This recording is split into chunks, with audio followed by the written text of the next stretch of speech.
ప్రార్థన చేయటమే కాదు, చేసిన ప్రార్థన ప్రభు చెంతకు చేరింది, అది వినబడింది, దానికి జవాబు వచ్చింది అని విశ్వసించటం ఎంత కీలకం.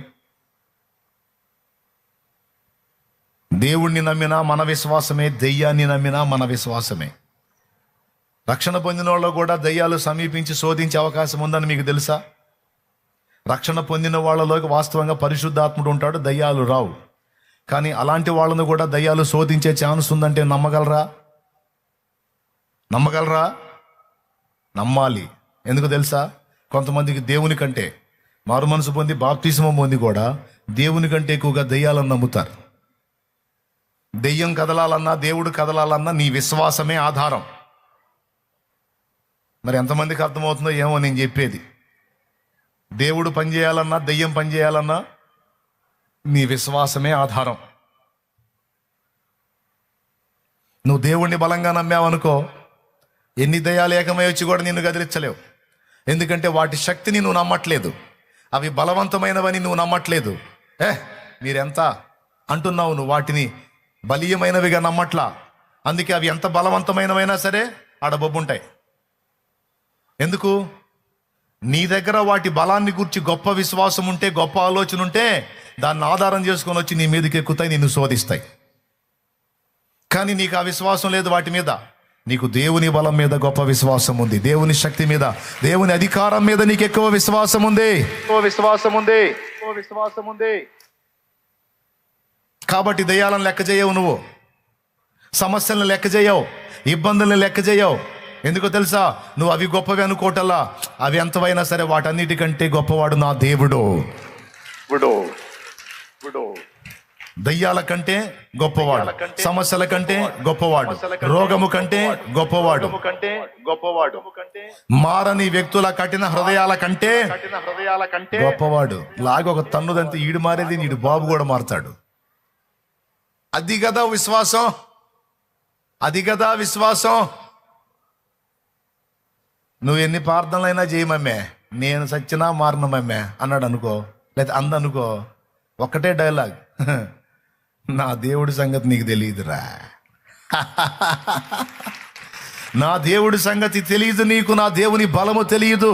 నా దేవుడు తలుచుకున్నాడంటే నిన్ను కాదు, మీ తాతయ్యని, సచ్చిన తాతయ్యని కూడా లేపి మార్చి మళ్ళీ నిలబెట్టగల దమ్మున్నోడ్రా నా దేవుడు. ఆయనతో చేతులు కాదు.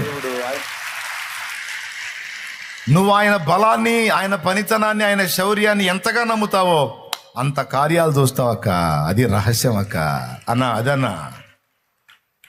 కానీ చాలా మందికి ఉన్న దరిద్ర పలవాడు చెప్పనా, దేవుడి కంటే దెయ్యాలను బాగా నమ్ముతారు. దేవుడి శక్తి కంటే దెయ్యాల శక్తిని గురించి. ఎందుకంటే ఖాళీగా ఉన్న కాడ నుంచి హర్రర్ సినిమాలు చూస్తుంటారు కదా. హర్రర్ సినిమాలు అవి దీపించేది కూడా దెయ్యాలే. ఎందుకంటే జనం ఇప్పుడు హర్రర్ సినిమాలో హీరో ఎవరు? హర్రర్ మూవీలో హీరో ఎవరు? దయ్యమేగా. మనుషులు మామూలు వాళ్ళు కనపడితే మనకు ఇంట్రెస్ట్ ఉంటుందా? కిర్రమని ఉయ్యాలు ఊగిందనుకో, అద్దుగోరా వస్తుందిరా దెయ్యం, ఉయ్యాల అదనంతట అదే గదులుతుంది అనుకో, అద్దుగో వచ్చిందిరా అని ఎంత ఇంట్రెస్ట్ అంటే పక్కోడు గదిలిస్తున్నారు. ఇప్పుడు హర్రర్ మూవీస్లో హీరో ఎవరు? ఆ దెయ్యాలు ఎంత తెలివైనవి అంటే వాటిని అవే హీరోలుగా పెట్టుకొని అవి కూడా సినిమాలు తీపించుకున్నాయి, మనుషుల్ని ప్రేరేపించి. ఎంతమందికి అర్థమైంది నేను చెప్పింది? హర్రర్ మూవీస్లో దెయ్యాలే హీరోస్. అలాంటి వాటిని చూసి, అలాంటి స్టోరీస్ విని, వాటిని గొప్పగా చెప్పేటువంటి మాటలు విని చాలామంది అవి గొప్పవని విశ్వసిస్తారు. వాటికి కావాల్సిందేంది? నువ్వు నమ్మటమే. నువ్వు విశ్వాసం ఉంచావంటే ఇంకేముంది, వాటిని పిలిచినట్టే వచ్చి కూర్చుంటాయి. కాబట్టి నువ్వేం నమ్మాలి?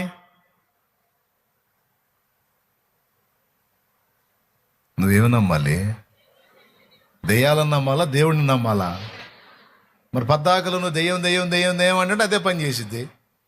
నువ్వు అది కాదు, నా దేవుడు బలవంతుడు.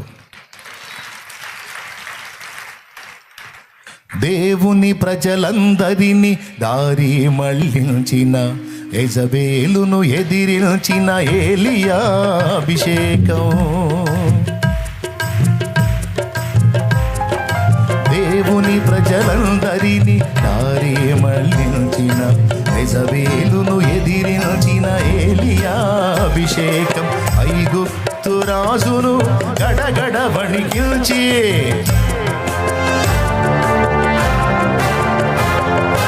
ఐగుప్తు రాజును గడగడ వణికించి తన వారిని విడిపించిన మోషే అభిషేకం, తన వారిని విడిపించిన మోషే అభిషేకం. హల్లెలూయా హల్లెలూయా హల్లెలూయా హల్లెలూయా హల్లెలూయా హల్లెలూయా ఆరాధన హల్లెలూయా హల్లెలూయా ఆరాధన. కురిపించుము దేవా నీ ఆత్మవర్షము, బలియింతును నీకై నా జీవితాంతము. కురిపించుము దేవా నీ ఆత్మవర్షము. బలియింతును నీకై నా జీవితాంతము. అప్పట్లో అగ్రరాజ్యం ఐగుప్తు, ఈజిప్టు రాజైన ఫరో అంటే అందరికీ హడలే. అలాంటి ఫరో లెక్క చేశాడా మోషే? లెక్క చేశాడా? వాడి తొక్క ఒలిచాడు. దేవునికి స్తోత్రం. దండం పెట్టి పోన్రా బాబు అన్నాడు వాడు. అంతే. దేవుణ్ణి తక్కువ అంచనా వేసి వేరే వాటిని ఎక్కువ అంచనాలు వేసే దరిద్రపు మైండ్ మనలో మారాలి. ఎప్పుడు దేవుని బలాన్ని, దేవుని ఔన్నత్యాన్ని, దేవుని శౌర్యాన్ని, దేవుని విశ్వాస్యతని మనం గుండెల్లో ఘనపరుచుకుంటూ ఉండాలి. నా దేవుడు బలవంతుడు, నా దేవుడు శక్తివంతుడు, నా దేవుడు సర్వాధికారి, నా దేవుడు సార్వభౌముడు, విశ్వానికే చక్రవర్తి ఆయన. ఈ దెయ్యాలెంత, ఈ మంత్రాలెంత? ఏవి పారవు, ఏవి పని చేయవు. నా దేవుడు పరాక్రమశాలి అన్నవాడి మీద దేవునాత్మే పనిచేస్తాడు. దేవుని దగ్గరకు వస్తా కూడా దెయ్యాన్ని తలంచుకుంటా ఉన్నారనుకో, అదే పని చేసిద్ది. అందుకే నేను చెప్తున్నా, దెయ్యాలు ఎంత తెలివైనవంటే మనలో ఆ విశ్వాసాన్ని పుట్టించడానికి కొన్ని కళలు కూడా మనకు చూపిస్తాయి దెయ్యాలు. కొన్ని కళలు కూడా చూపిస్తాయి.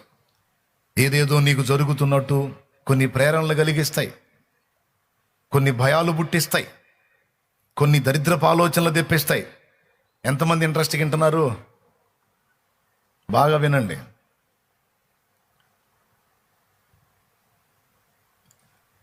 దరిద్రపు ఆలోచనలు వస్తుంటే ఏదో జరుగుతుంది, ఏదో కీడు జరగబోతుంది, ఏదో జరగబోతుంది అనిపిస్తుంటుంది. పిల్లలకి ఏదో అయిద్ది, నీకేదో అయిద్ది, నీ యజమానుడికి ఏదో అయిద్ది, లేకపోతే ఏదో జరగబోతుంది. కొంతమందికి నా మీద కూడా చూపిస్తుంటాడు.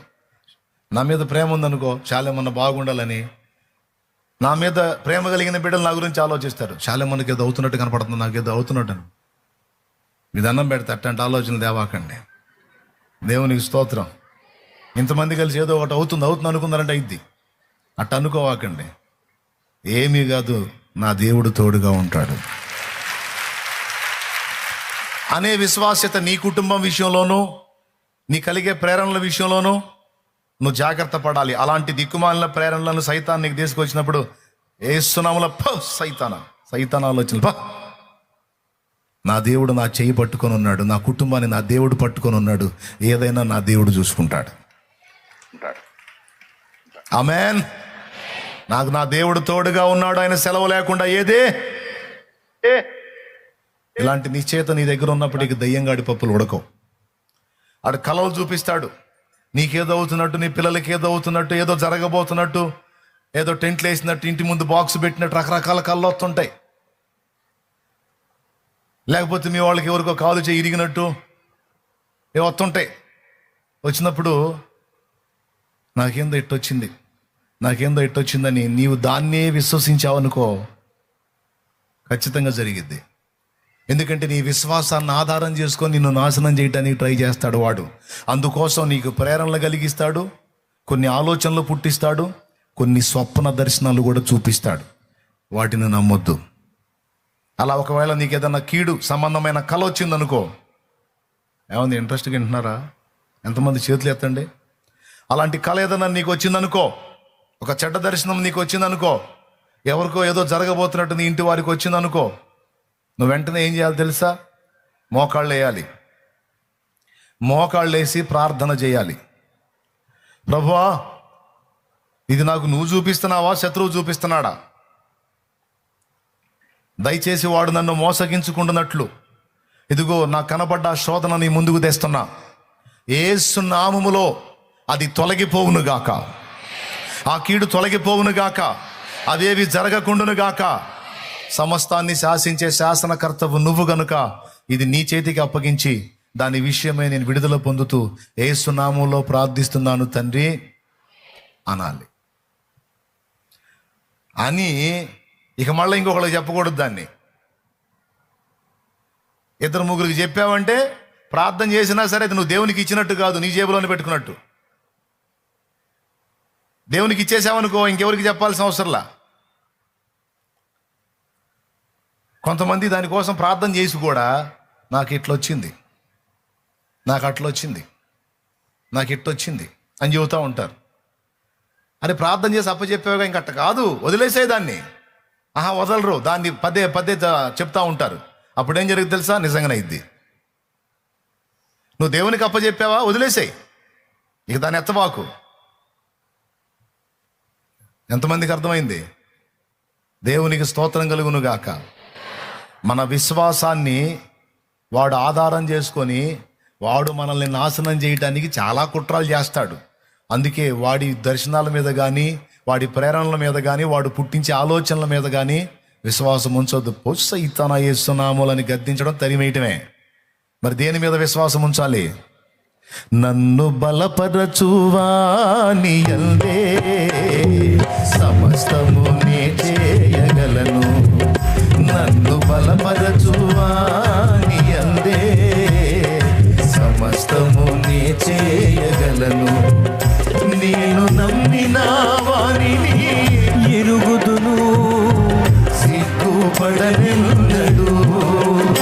నేను నమ్మిన వారిని ఎరుగుదును, సిగ్గుపడనెన్నడు, సిగ్గుపడనెన్నడు.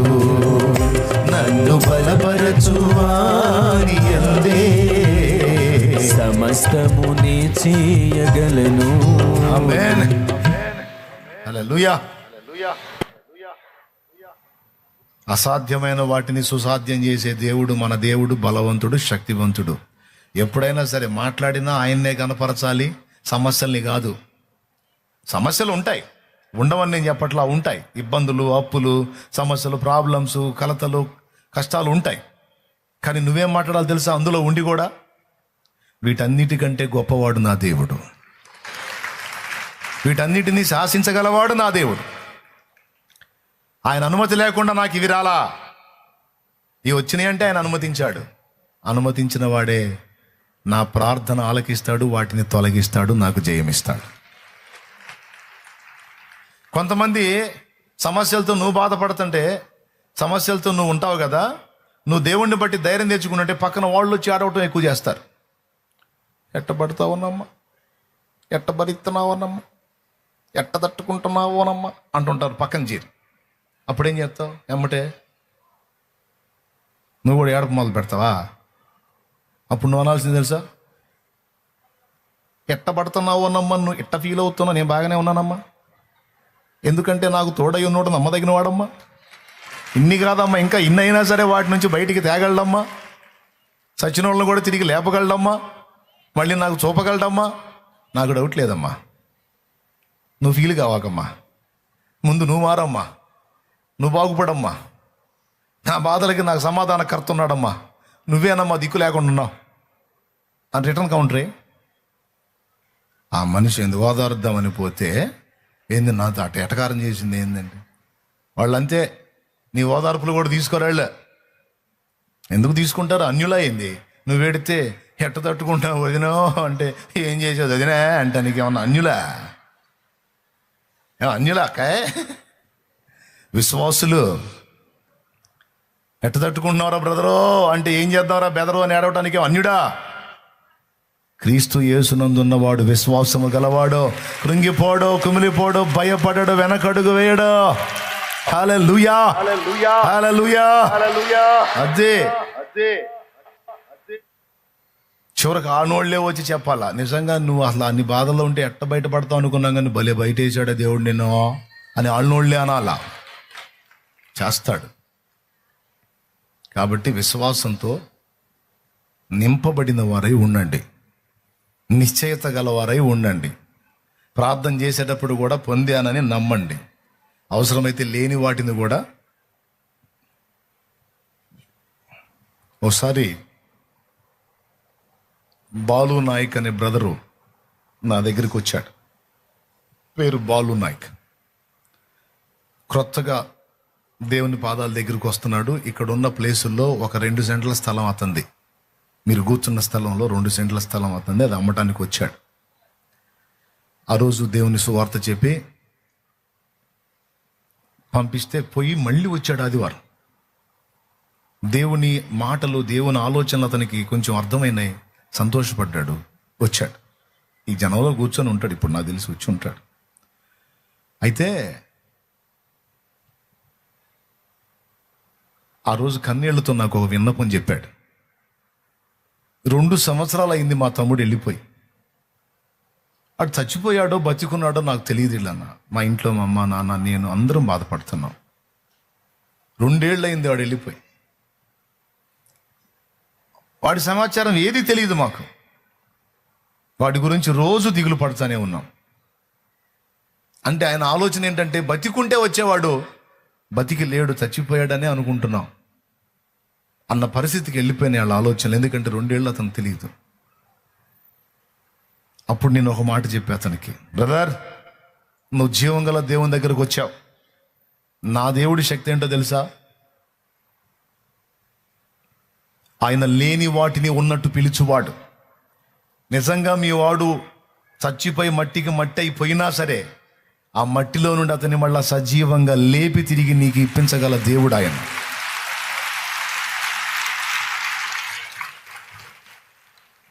అలాంటి వాడు ఆయన. మృతులను సజీవులుగా పిలుచువాడు. ఇప్పుడు మనం కోల్పోయిన మన వాళ్ళందరినీ మళ్ళీ ఇస్తాడు మనకి, అది పక్కా, దానికి డౌట్ ఏం లేదు. ఇప్పుడు ఇవ్వచ్చుగా అంటే ఇస్తారు, దడ తగ్గించుకో ఇస్తారు. ఆ సమయం ఉంది, ఆ సమయం వచ్చినప్పుడు ఇస్తారు తప్పకుండా అని నేను చెబుతా. తప్పకుండా ఇస్తాడు. దానికి ఒక సమయం ఉంది, అది వాక్యం చెప్తుంది. ప్రతి సమాధి తెరవబడుతుంది, మృతులు అక్షయులుగా లేపబడతారు, పర్మనెంట్గా మనతోనే ఉంటారు వాళ్ళు. ఖచ్చితంగా అది జరిగిద్ది.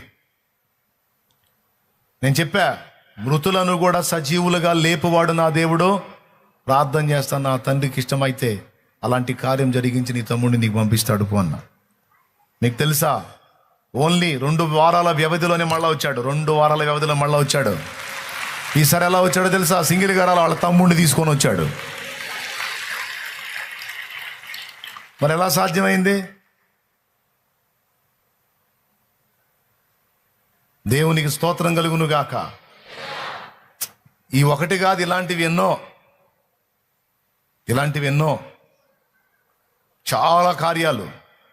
ఇది నా గొప్పతనం కాదు, నా దేవుడి గొప్పతనాన్ని చెప్తున్నాను నేను. ఆయన శక్తి గలవాడని చెప్తున్నాను నేను. అట్లా విశ్వాసం నీ ఉంచే పరిధిని బట్టి కార్యాలు జరుగుతాయి. ఓకేనా? మరి అలాంటి స్థిర విశ్వాసం, బలమైన విశ్వాసం కలిగి దేవుని కార్యాలు మీరందరూ స్వతంత్రించుకోవాలని మనసారా కోరుకుంటున్నాను. సమస్యల్ని నమ్మకండి, సైతానును నమ్మకండి, రోగాలను నమ్మకండి, వాటి గురించి మనుషులు చెప్పే గొప్ప వాటిని నమ్మకండి.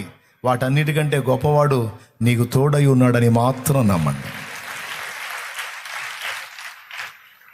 పరిస్థితులు తారుమారుగా ఉండొచ్చు. ఇప్పుడు నీ పరిస్థితులు, వాటిని మళ్ళా తారుమారు చేసి నిన్ను లైన్లోకి తీసుకురాగల దేవుడు నా దేవుడు. దేవునికి మహిమ కలుగును గాక. ఏం చేయగలడో వాటిని తారుమారు చేసి నీ గ్రిప్పులోకి తీసుకురాగలడు. బాగా దేవుని పిచ్చోడు ఒకడు ఉన్నాడంట. దేవుడు అంటే బాగా భయభక్తులతో బతికేవాడు. ఆ ఊళ్ళో వాడిని అందరూ దేవుడు పిచ్చోడు అంటారు. ఎందుకంటే ఎప్పుడైనా ఏదైనా దేవుడి దయ, దేవుడి కృప, దేవుడి కనికరం అని అంటా ఉంటారు. రాజుగారి బర్త్డే ఫంక్షన్ వచ్చింది. రాజ్యంలో ఉన్న పౌరులకి ఒక ఆఫర్ ఇచ్చాడు. పౌరులకి పౌరులందరూ రావాలి, ఎదుగో మీకు రత్నాలు, వజ్రాలు, వైడూర్యాలు, కెంపులు, మరకత, మాణిక్య, గోమేద, పుష్యరాగ రాళ్ళన్నీ ఉన్నాయి. రాజుగారి ఖజానా సమృద్ధి. తలా ఒక గుప్పెడు మీ చేతికి పట్టినంత వరకు, మీ చేతిని అందినంత వరకు తీసుకెళ్ళొచ్చు. మీరు చేత్తో పట్టుకున్నవన్నీ మీవే పొండి అన్నాడు. ఇక చూడు, మంచి ఆఫర్ కదా. రాజ్యంలో ప్రజలు క్యూ కట్టారు. రాజుగారు నిజంగా మహానుభావుడు, పుణ్యాత్ముడు, అది ఇదని చెప్పి అందరు క్యూ కట్టి తలా ఒక గుప్పెడు తీసుకొని పోతా ఉన్నారు. మీరు పట్టింది ఏదైనా, వజ్రాలు, వైడూర్యాలు, మరకత, మాణిక్య, గోమేద, పుష్యరాగ, ఏ రత్నాలైనా, ఏ వజ్రాలు, మీరు పట్టుకున్నదల్లా మీదే పోండి అన్నాడు రాజు ఉల్లాసంగా. ప్రజలు దండం పెడుతున్నారు, మహానుభావాన్ని దండం పెడుతున్నారు, గుప్పెడు తీసుకొని పోతున్నారు. ఆ తీసుకొని వెళ్ళేటప్పుడు వీడు కూడా కూర్చున్నాడు అక్కడ. ఎవరు? దేవుడు పిచ్చోడు. తీసుకెళ్ళేవాళ్ళు లేదు, తీసుకొని వెళ్ళేవాళ్ళు అరిశారు, రే బుద్ధి లేదా, క్యూలో పోతే నీ కొడుకు ఇప్పుడు వస్తాయి కదరా, నువ్వేం కష్టపడేదా, ఊరికి ఇచ్చేదేగా, పోయి తెచ్చుకోవచ్చుగా, ప్రతిదానికి దేవుడు దేవుడు అనుకుంటా పోరా అని క్లాస్ ఇస్తున్నారు. వాడు అంటున్నాడు, దాన్ని ఏముందిలే కానీ అంటున్నాడు. దేవుడు ఉన్నాడులే, నాకు దేవుడు ఉంటే చాలే అంటున్నాడు. ఇటు దేవుడు ఉంటాడు రా, దేవుడు లేడని కాదు, మనం కష్టం కూడా మనం పడాలి. నేనేం కష్టపడినంటల్లా, నేను దేవుడి మీద అనుకున్నాడిని, నన్ను పిచ్చోడు అనుకుంటున్నారు మీరు. మీకంటే ఎక్కువ నేను పొందుతాను, మీకెందుకు మీరు పోండి అంటున్నాడు వాడు. మాకంటే ఎక్కువ పొందుతావా? ఇంకాసేపు ఆలస్యం చేసావంటే ఆ బస్తాలు ఖాళీ అయిపోతే ఆ గుప్పిడి కూడా దక్కదు, వెదవా పోరా అంటున్నారు. వాడేం చేశాడు తెలుసా? ఈ క్యూల్లోకి వెళ్ళాల, అటు ఇటు క్యూలు ఉన్నాయి, మధ్యలో రాజుగారి సింహాసనం, రాజుగారి దారి ఉంది. వీడు నేరుగా ఆ క్యూలోకి పోలా, ఈ క్యూలోకి పోలా, నేరుగా రాజు దగ్గరకు వచ్చాడు. రాజు దగ్గరకు వచ్చి రాజు అంటున్నాడు, ఇవన్నీ మీ సొంతం, ఇక్కడ ఉన్నవన్నీ మీ సొంతం, దేన్ని పట్టుకున్నది మీదే పోండి అంటున్నాడు. వీడు పోయి రాజుగారు చేయి పట్టుకున్నాడు. ఎవరు చేయబట్టుకున్నాడు? రాజుగారు చేయబట్టుకున్నాడు. మహారాజా మీరు మాట తప్పరు కదా అన్నాడు. నా చేయబట్టుకున్నావేందన్నాడు. ఇక్కడ ఉన్నవన్నీ ఏది పట్టుకున్నది మీదే అన్నారు. ఆ వజ్రాలు నాకు ఎక్కువ కాదు, ఈ వైడూర్యాలు నాకు ఎక్కువ కాదు, మీరు వాటన్నిటికంటే గొప్పవారు మహారాజా అన్నాడు. జ్ఞానవంతుడు పోయి ఇక్కడ రాజుని గణపరిచాడు. అంతేకాదు, రాజుని ఇప్పుడు చేతిలో పట్టుకున్నాడు. ఇప్పుడు మిమ్మల్ని నేను చేతబట్టాను, అవేవి కాదు, నాకు మీరు కావాలన్నాడు. నన్నేం చేసుకుంటావారా, అవి తీసుకెళ్తే నీకేమన్నా ఉపయోగపడతాయి, ఏదన్నా ఆహారానికి వస్తాయంటే కాదు కాదు కాదు, నాకు మీరు కావాలి, మీరుంటే చాలన్నాడు. అర్థమైంది అప్పుడు రాజుకి, వీడి మేధాశక్తి అర్థమైంది. నీ జ్ఞానం నాకు అర్థమైంది, చెప్పు ఏం చేయమంటావు, నన్ను పట్టుకున్నావు కనుక ఇప్పుడు నేను నీ వశం చెప్పు అన్నాడు. ఆ తీసుకెళ్ళి అన్నీ తెచ్చిపోయామన్నాడు. మళ్ళీ వాళ్ళు అన్నీ తీసుకొని పోయారు కదా, అవన్నీ తెచ్చి మళ్ళీ పోయమని అన్నాడు. రాజు ఆజ్ఞ, ఎవరక్కడ? చిత్త మహారాజా, వాళ్ళు తీసుకెళ్లారు కదా, మళ్ళీ దండో రాయించండి, మొత్తం తెచ్చిపోయాను. రాజు అన్నాడు, ఇది నాకు అవమానం కాదంటే, అవమానం కాదు, మా వాళ్ళకి కళ్ళు తెరవాలి నేను, నీకు అవమానం రాదు మహారాజా, నీకెందుకు నేను చెప్పినట్టు చేయండి. మరి వాడు చేయబట్టుకున్నాడుగా, దండోరా వేయించాడు, మొత్తం తెచ్చిపోసారు. రాజు ఆజ్ఞ, లేకపోతే శిరచ్ఛేదం, ఒక్క రాయి పోకుండా తెచ్చిపోసారు, మొత్తం బస్తాలన్నీ నిండిపోయి. చెప్పు ఇంకేం చేయమంటావు అంటే, ఇవన్నీ ప్యాక్ చేయించి మా ఇంటి దగ్గరికి చేర్చమని మహారాజా అన్నాడు.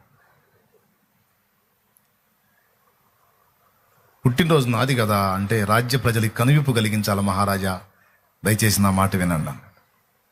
సరే, వీటికి తోటి ఇంకా అన్ని కావాలన్నాడు. రెండింతలో తీసుకెళ్ళి ఆడి ఇంటి దగ్గర క్యూలు కట్టారు, ఆడి ఇంటి దగ్గర పెట్టారు. ఆడు కూర్చున్నాడు మధ్యలో. ఇప్పుడు రాజును కూడా కూర్చోబెట్టుకున్నాడు, ఆడు కూర్చున్నాడు. ఆడంటాడు, ఇప్పుడు దండోరా వేయించండి. రాజును నమ్మిన వాడికి దొరికింది ఒక గుప్పెడు, దేవుణ్ణి నమ్మిన వాడిస్తుంది 2 గుప్పెళ్ళు రండ్రా అన్నాడు. దేవుణ్ణి నమ్మిన వాడిస్తుంది ఎన్ని? 2. అంటే రాజునే మించి దానం చేస్తున్నారు రమ్మన్నాడు. మెరుపులాగా పుట్టిస్తాడండి ఒక ఐడియా. ఈ పెద్ద పెద్ద మనగాళ్ళు తలకిందులు ఏదేదో సాధించేదో ఇంత చేస్తే నీకు జస్ట్ ఒక మెరుపు లాంటి ఆలోచన పుట్టించాడంటే వాడు ఇంత కొప్పేసుకొని మురిసిపోతే నువ్వు ఇంత చేసేటట్టు చేస్తాడు ఆయన. కాదని చెప్పగలవా? రాజు గొప్ప, రాజును మించిన వాడా దేవుడు? మరి ఇప్పుడు చెప్పండి. అందుకే అనాలి, నేను నమ్మిన వానిని సిగ్గుపడనెన్నడు.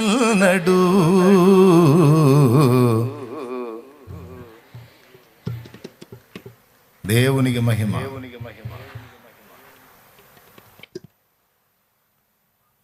అందుకు నేను దేవుణ్ణి పట్టుకోండి అంటుంది. దేవుణ్ణి హత్తుకోండి, దేవుని యందు విశ్వాసం ఉంచండి, దేవునిలో వేరు పారిన వారై, అంటు కట్టబడిన వారై హత్తుకొని వర్ధిల్లండి.